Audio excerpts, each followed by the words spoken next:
I was traveling in one of the Middle Eastern countries a long time back, and I happened to cross the border.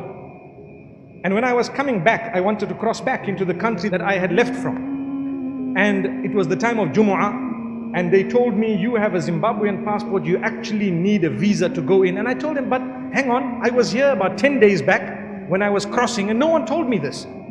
I crossed and there was no visa. He said, no, the law has just changed 2 days ago. Now I have a flight to catch, and I'm making dua to Allah, and I say, Ya Allah, help me. Ya Allah, I'm in need. Help me, Ya Allah. What am I going to do? I've got a flight to catch, and I need to return home. And so it was the time of Jumu'ah, and the adhan went. And mashallah, there was a masjid in the border post. And so I went, I'm making dua to Allah, and I sat down. And the Imam spoke about, now this is called the help of Allah. Not from me, nothing at all. The Imam was speaking about helping people in desperation, helping people in need, and how Allah will assist you if you assist someone who's desperate, who's in need. And guess what? There was a man next to me who greeted me, and I greeted him back. And then I greeted him immediately after the talk.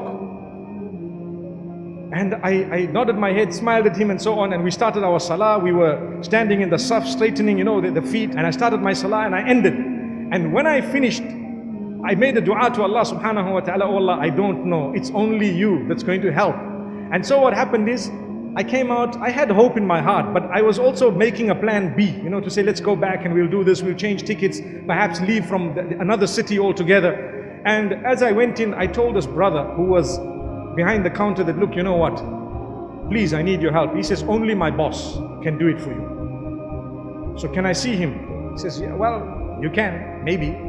You can enter that door, and if he's there, you're lucky.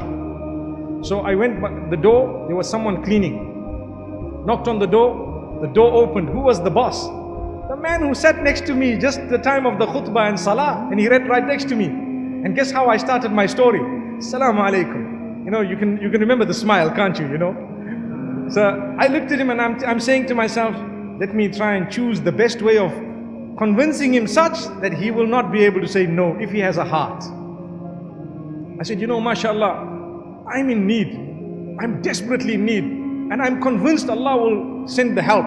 And I hope and I pray that help can come through you at least, so that inshallah, I will be able to at least cross here.